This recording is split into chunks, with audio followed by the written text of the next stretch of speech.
What's good, y'all? You already know what it is. I'm reacting to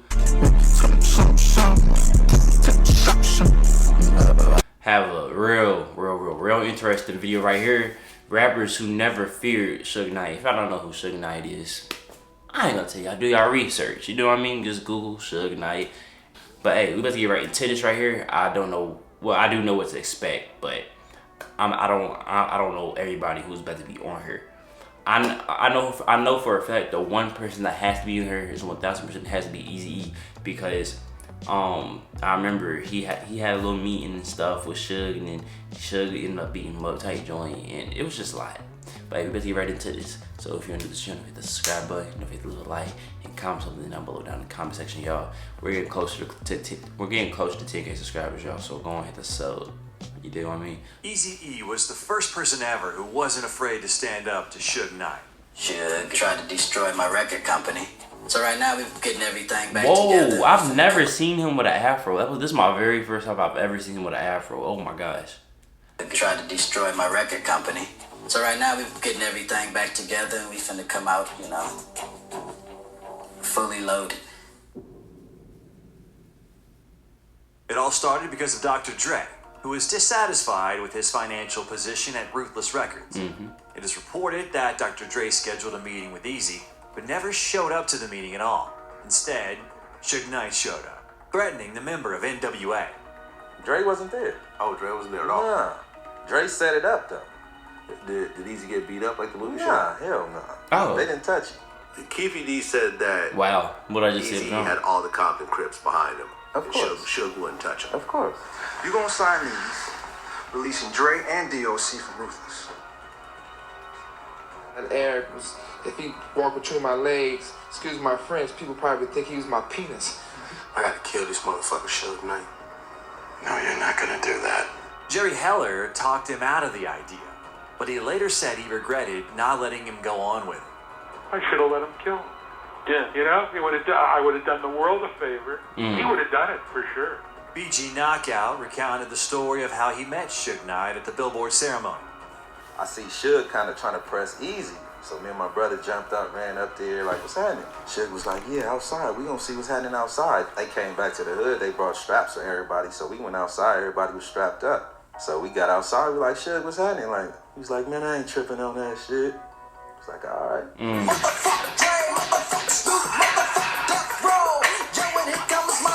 As a result, Dr. Dre got what he wanted.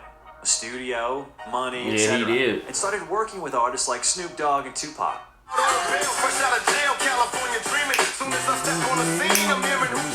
What y'all know about that? Pac's arrival at Death Row influenced Dr. Dre's decision to leave the label because they had different creative approaches. Pac wanted to spit out track after track, yet Dr. Dre is a perfectionist in this regard.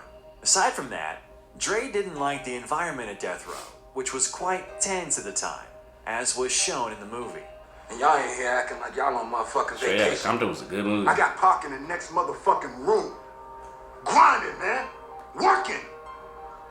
Dr. Dre made the decision to leave Death Row, and since he didn't want any conflicts, he agreed to leave with empty pockets and create his own label called Aftermath. I said, Jimmy, when you want him, he can go with you, but he just leave with the shoulder back. At the end of the day, everybody knows Dre's a humble. One particular story was recounted in the documentary The Death Row Chronicles. Dre took those masters with him, and Suge was really pissed off. Suge tried to intimidate the producer, but nothing came of it. Suge Knight was angered by the success of Aftermath. When Dre was at the height of what he was doing at Aftermath, he just really was so focused on, you know, fuck him. But later, another reason became known as to why Dre decided to leave. As Dre said in an interview, if you get scammed once, it's their fault. If you get scammed the second time, it's your fault. Yep. Nearly 2 decades later, Dre filed a lawsuit against his former label, alleging that they owed him over $3 million in unpaid royalties. Legal documents alluded that Dre believed there to be a discrepancy in the payments he received from Death Row Records, and that they'd yet to honor a bonus from records sold while the label was in bankruptcy. Now, let's move on to Snoop Dogg. The beef between Pac and Biggie was in full swing, and Tupac and Suge didn't like that Snoop was still hanging out with the guys from Bad Boy Records. Snoop recounted how they were once on a flight and no one spoke to him. Was having conversations and doing all kinds of things, saying nothing to me. Pop, you going to Vegas to the fight? I said, Then came the day that changed everything Yeah, for when he Tupac died. and for Death Row as well. Tupac was killed, and Snoop fell deep into depression, not knowing what would happen next. He did, however, understand that this shit needed to end. Generally speaking, he was just advocating for peace. In 1996, Knight was in jail for violating his parole during a shooting in Las Vegas. Snoop wanted to end the conflict with Bad Boy Records and wanted to ask Suge what he thought about it. Fuck them bitch ass niggas. That's the word I got back.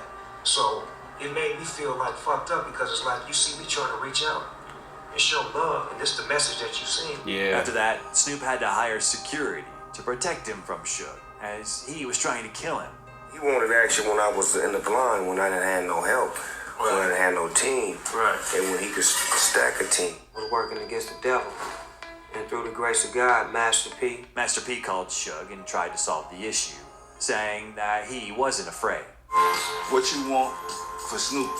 Because everybody else was scared of that nigga. Everybody, that's when Suge Knight was the monster, the boogeyman. Suge responded, saying that it's not about that. It's about respect. But if you want to talk about business, we will talk about business. Master P gave millions to Suge to release Snoop Dogg, who ultimately became a member of the No Limit label from his contract. Master P became Snoop's Superman, as he not only saved his career, but also his life. Yeah. Next, Snoop Dogg released a track in which he dissed his former producer. This nigga's a bitch like his wife. Suge Knight's a bitch, and that's on my life. After Suge got out of prison, he called Master P to meet up. Oh, you say Cal ain't big enough for me, him, and Puffy. Well, I say when you moving, because I just bought a house. Master P was definitely not afraid of Suge Knight, but Snoop Dogg was having mixed feelings about the conflict. Man, like I'm telling you, Suge Knight, he was for real. He was really the devil, man, for real. And back in the day, nobody was with that man. Just spoke with Suge Knight recently, who said he used to be a superstar and now he's just a no-limit soldier. What do you say to that? He used to be a CEO, now he's just an inmate. Despite the fact that he dissed him, it's hard to say that Snoop wasn't afraid of Suge. What do you think? Let us know in the comments. In an interview with Big Naz, Marshall's former bodyguard, he said that Suge and Eminem first met in 2001 at the Source Awards. Never knew Suge. He saw the young and confident Slim Shady getting into a verbal altercation with the guys in the red shirts. And they said, This Death Row about, this Death Row life. Death Row, what's it got to do with him? He said, hey man, Suge sent him a message. What was Eminem saying during all that? He said, man, it was like, this motherfucker's trying to kill us, man. What they trying to do? What do they want? I don't understand. What do they want? They want you to sign with them instead of being with Dre. Anyway, Suge Knight is far from being an Eminem fan. What do you think of Eminem? What do you think of white rap? Really from the ghetto, and you really doing those things you rapping about, you talking about, I can respect that. Right. If somebody else writing your rhymes, or somebody else's, you telling somebody else's story, that really don't mean nothing to me. The security guard also revealed how a famous boss of a record label tried to harm Eminem at a concert in Hawaii. When the plane landed, they were greeted by 20 policemen, told that Suge Knight's people were here. 40 cals and magazines and clips and Velcro from the bulletproof vest being put on. So you go. I don't think y'all heard that. I don't think y'all heard that. Magazines and clips and Velcro from the bulletproof vest being put on. So you go from vacation mode to beast mode. It went from vacation mode to beast mode real quick, man. Vacation was over at that point. Yep, you gotta protect yourself, man. And later, when 50 Cent was filming the music video for the In the Club banger, Suge Knight burst into the video shoot. Suge came in with 30 Mexicans, like you said, which is weird. Okay, it was like, Suge's outside. Suge's outside. Everybody like, he was running, dropping shit. Like, man, everybody going, I'm in front of the camera like this. 50 was like, what's up, man? What you want to do? And banged him. And Suge looked at him, and he took a puff of his cigar, and he blew it out, and he did like this, and they left. Eminem came back with the vest. Yeah, Eminem was outside with it. Shout out to Eminem. Dre wasn't outside, 50 wasn't outside, but Eminem was outside. Sometime later at the Vibe Awards, Suge Knight was with Irv Gotti, with whom 50 also has a conflict. Tony Yayo recounted what his friend did.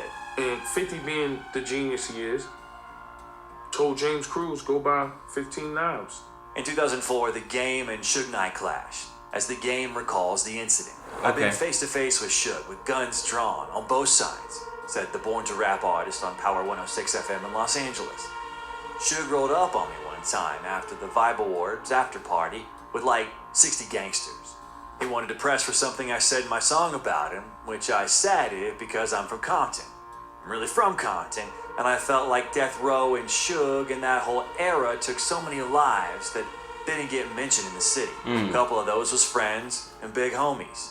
So I said a few things about Suge that he didn't like, and they rolled up on me. I drew my gun on all of them, and I held my own. And from that day forward, it was nothing but respect with Suge. Has Suge ever gotten punched in the face? Yes, that also happened. Generally speaking, Suge was representing a producer. His name is Detail, and Suge said that Akon owed Detail money. Akon was like, no, it's not really that black and white. There's more to it.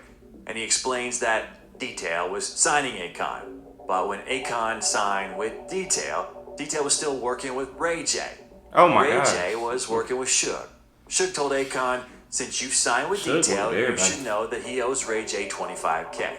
Akon called Ray J to make sure this was right, and when it was confirmed, Akon told Ray J that when the next Akon album produced by Detail will be released, all the sales profits will go straight to Ray J until the debt is covered.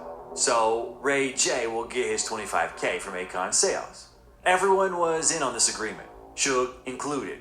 But like a month later, Suge approached Akon in the club, demanding the money. This obviously weirded out Akon as he reminded Suge of the agreement. Suge agreed again, but he added a new detail. He said, Ray J and I are 50-50 partners. Why don't you just directly pay me from the album sales, and I'll pay Ray J his part? Akon refused. He said, no, I'll pay Ray J because we owe him money, not you. Ray J can pay you your cut of the money, not me. All was cool until like a month later when Suge approached Akon again in a club. He was drunk and asked for the money again. Akon made fun of him and was like, are you broke? Why are you insisting on getting like 12.5? Suge denied being broke, but said that the way things work in this business is that you need fast money. You can't wait so long to be paid your debt. Akon said he'll see what he can do and how he can speed up the process. That following week, I'm throwing this huge party at the W. Yo, Con, we good? I said, yeah, we good, nigga. What y'all want to drink? Whatever, just, you know. He said, no, with that, I'm talking about with the money. I said, God damn, Suge, really? Man, we got party. Yeah, keep asking. Akon said that he would not receive money today, but everything would soon be resolved. As a result, Suge told him this. He said something about I have to pay a toll when I come to LA and that my mom won't be able to come to LA. Next, Akon's then manager, Robert Ja Carnes Jr. intervened, telling Suge to calm down and that he would get his money. Yeah. But if Knight wants to shit. settle this with a fight, then they can do it right now. Suge replied, bastard, I'm not fighting. I'll have your mother and all your family killed. Eventually, one of Suge Knight's homies was about to pull out the gun, but Thomas 2 T's Anderson Jr. knocked him out. Ja hooked off on Suge. And knocked him out. And Suge fell down in slow motion. Ja was charged with 1 count of felony aggravated assault due to the severity of the victim's injuries. That's what he is. Thomas 2 T's Anderson Jr. That's was what arrested on Suge is. suspicion of assault and disorderly conduct. Finally, Akon confessed Knight actually snitched on Ja and was forced to pay him undisclosed amount of money to stop Knight from sending Ja to prison. Suge did more than just press charges, Akon said. He did more than sue. He did what everybody's mad at 6ix9ine about. I'm just saying, he did what everybody mad at 6ix9ine about. Snitched. I had to pay off Suge to drop the charges for Ja because I couldn't see my man going to jail for that shit. Ja had just got out. Let us know in the comments what other rappers you are aware of who are not afraid. Hey, yeah, this was that was an interesting little video, man. Y'all tell me y'all thoughts though. But hey, this was a banger though. Hope y'all did enjoy. Don't forget to leave a like, comment if you're new to the channel. Go and hit the subscribe button, y'all, and I'll be back with another banger video. You already know. Your boy's out.